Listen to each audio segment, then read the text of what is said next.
자, 윤회 지지율이 30%가 무너지자 말자 곧바로 지금 김진표가 개헌을 공개적으로 언급하고 나섰습니다. 김진표 국회의장이 어제요, 국민투표가 없어도 개헌을 할 수 있도록 연성헌법 방향으로 가는 것도 검토할 필요가 있다라고 말을 했습니다. 자, 국민투표로 가면 혁명 20일이나 황장수 같은 사람들이 반대를 주도하면서 대중을 선동해서 막을까봐 겁이 났죠.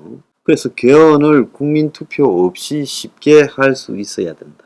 이제 이 주장을 하기 시작했습니다. 그래서 그야말로 국민은 헌법에 그냥 관여하지 말고 국회의원들이 헌법을 다 마음대로 이제 끌어갈 수 있도록, 뜯어고칠 수 있도록 해라. 자, 이 이야기를 하면서 현재 여야의 국회 대치 상황과 관련해서 양당이 생소한 상황에 들어섰다.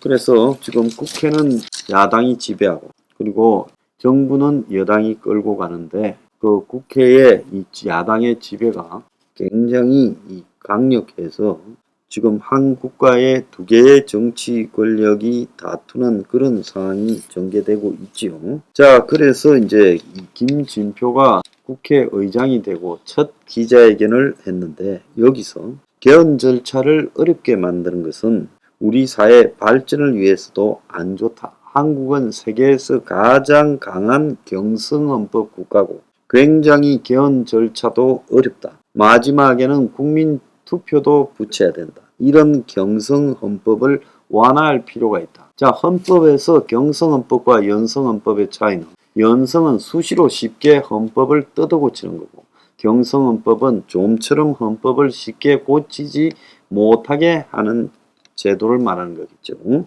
독일은 2차 대전 이후 헌법이 시행된 후 69년간 60번 고쳤다. 어떤 해는 한 해 4번을 고치기도 했다. 한국은 개헌을 하려면 국회 제적의원 과반수 또는 대통령이 발의하고 국회에서 3분의 2가 찬성으로 결정하고 국민투표를 통해 국회의원 선거권자 과반수의 투표와 과반수의 찬성을 거쳐야 된다. 경성헌법 체계다. 반대로 연성헌법은 국민투표가 생략되는 등 절차가 매우 쉬운데 독일이 대표적 연성헌법 국가다. 개헌을 너무 어렵게 하지 말고 국회 제적의원 3분의 2 정도가 동의하면 개헌할 수 있도록 연성헌법을 검토해 봐야 된다. 즉 국민투표 없이 국회 의결로 개헌하도록 하자고 김진표가 이야기를 했어요. 자, 그는 개헌 논의의 가장 중요한 사안으로 대통령 권력 집중 완화를 이야기를 했어요. 그래서 곧 아마 윤석열과 국회의장단 간에 회동이 있는데 거기에서 지금 이야기를 할 거라고 합니다. 자, 김진표의 이런 개헌에 대한 요구는요, 하루 이틀 사이에 나온 게 아니고 이미 지난 대선 전에 문가리가 계속 시도하다가 못하고 간 부분을 김진표가 이제 총대를 메고 윤 정권의 지지율 폭락과 더불어서 윤의 출구를 열어주는 척 하면서 이 문제를 처리하려고 하는 것 같습니다. 자, 혁명 20일은요, 이런 김진표의 의도에 대해서 절대 반대하고 설사 윤 정권이 무너지더라도 그것이 개헌으로 합의되는 방향으로 가서는 안 된다. 그런 생각을 명확하게 밝히고 개헌을 시도하는 자들에게는 이 땅에 총력을 기울여서 반대 투쟁을 하겠다. 우리가 작년 6월 1일에도 개헌 반대 투쟁을 유일하게 하지 않았습니까? 여의도에서요. 코로나 상황에서 집회를 못하게 함에도 불구하고 개헌 반대 투쟁을 했습니다. 그래서 앞으로도 이 투쟁을 주도해 갈 거다. 꿈도 꾸지 마라고 경고합니다.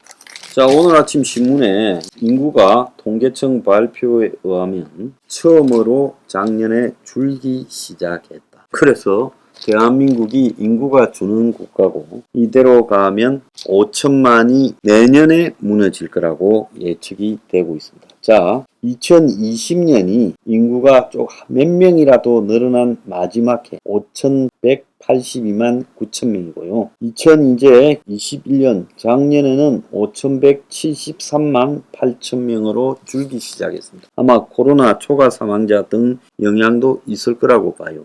그런데 문제는 올해는 작년보다 또 더 줄 것이고, 그리고 내년에는 5천만 명이 깨진다. 2023년 말에는 이제 4천만 명대로 떨어질 거다. 자, 3년 뒤에는 학령 인구가 94만 명이 급감하게 될 거다. 학교 다니는 애들이요. 그래서 지금 이게 보통 문제가 아니죠. 인구가 줄어든다라는 것은 그야말로 국가가 완전히 붕괴되어 간다. 65세 이상은 42만 명이 늘고 생산 가능 인구는 벌써 34만 명이 줄었다.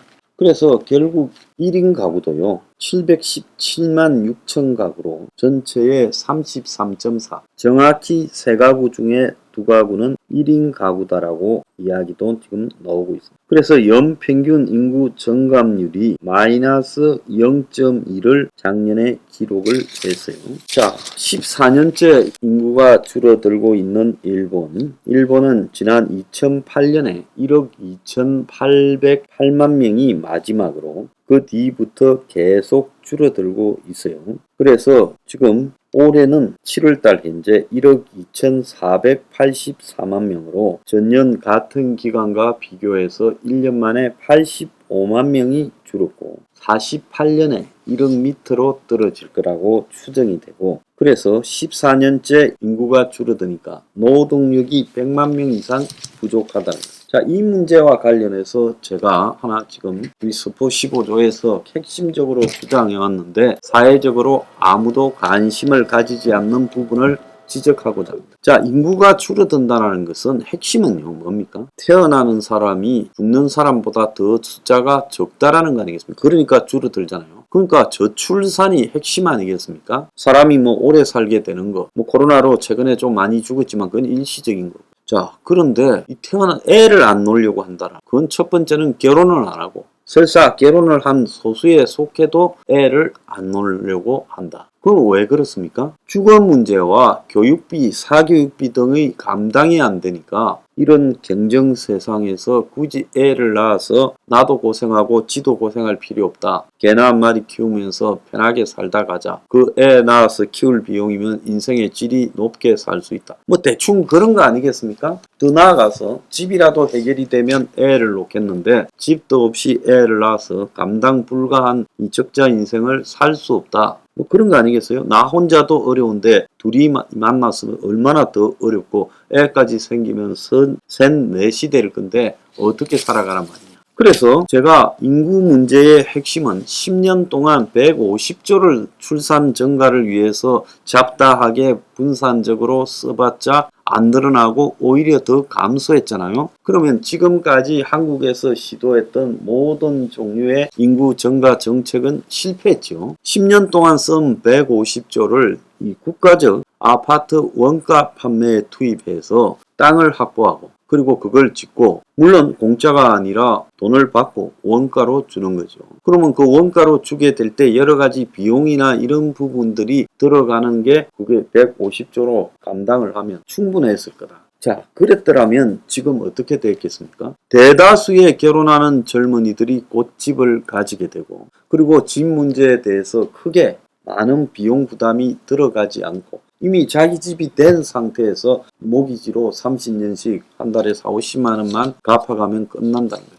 20% 정도는 뭐 반값 보증금으로 얼마든지 감당할 수 있고요. 그렇게 되면 왜 애를 안 놓겠습니까? 거기에다가 학교에 광범위한 이부 교사제를 도입해서 사교육을 대체시키자, 학교 시설로. 그리고 수십만 명의 이부 애들 사교육을 할 수 있는 교사들을 뽑자. 그럼 일자리 해결도 되지 않느냐. 이 두 가지만 해도요, 솔직히 말하면 저출산도 해결되고 인구도 늘어나고 그리고 사교육 문제까지도 해결되고 주거 문제도 해결이 됩니다. 그런데 왜 안 할까요? 왜 안 한다고 보십니까? 저는 이 부분의 핵심적인 것이 기득권의 이익이라는 부분입니다. 자, 국가적으로 원가로 아파트를 팔게 되면 실제로 지금 시중에 돌아다니고 있는 수많은 아파트 매물 중에서 상당수의 가격이 좀 내려갈 겁니다. 물론 국가가 엄청난 양을 다 공급할 수는 없으니까 궁극적으로 국가가 공급하는 아파트 수준을 바닥에 놓고 아파트들 가격이 다 좀 내려가겠죠.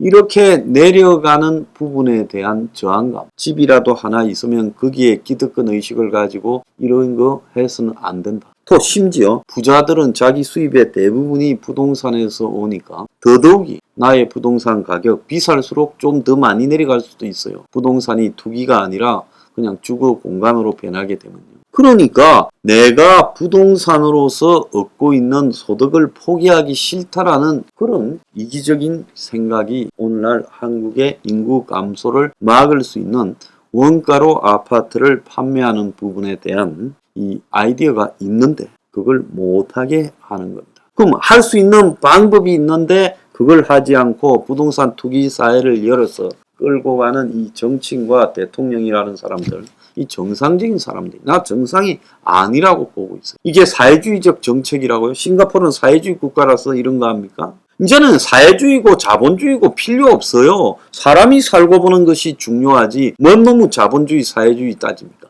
자본주의가 뭐 다 옳았습니까? 이런 투기 자본주의가 자본주의의 본질이면요. 자본주의도 나쁘다고 했어야죠. 그렇기 때문에 지금 이런 국가적 주택 공급 문제가 해결되지 않고는 저출산이 해결되기 불가능하다.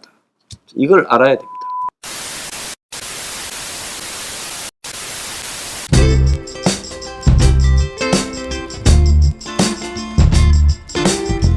안녕히 계세요, 여러분.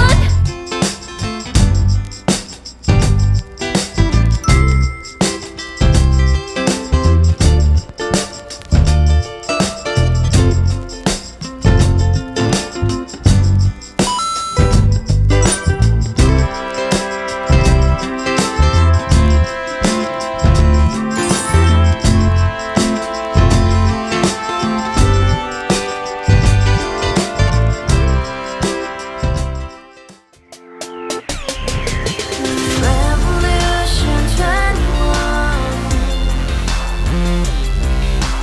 Revolution 21. 내 나이 30 월세 30 코인빚만 300 서울에 온 지 벌써 10년 아둥바둥 버텼지만 여전히 난 반지 하에 제왕 곰팡이 연문제약 내 미래는 깡통망통 완전히 폭망 고시원 창문만큼 작아진 내 꿈 연애 결혼 내 집 모든 게 헛꿈 1년 전 떠난 여친 울며 말했지 같이 써봤자 평생 가본 게 꼬꼬꼬라지 Revolution 21. 가봐 후스 700 나도 소유주 Revolution 21. 가봐 후스 700 나의 소유주 택시기사 우라부지 마트 캐셔 울어문니 우리 집안 다 털어봤자 후줄 그래 개선민 내 미래 거기서 팍 끝난 거지 팍더 이상 노력 따윈 괴물이 스펙 찾아서 말리 비오는 날 알바 잘려 맨날 학원 날 개쳐 빨려 밤비 내리는 양화대교 홀로 걷고 있을 때 현수막에 아로 새겨진 평당 700짜리 아파트 다 같이 소리 질러 혁명 21 Revolution 21. 가봐 후스 700 나도 소유주 Revolution 21. 가봐 후스 700 나의 소유주 You and I, we live together in the house.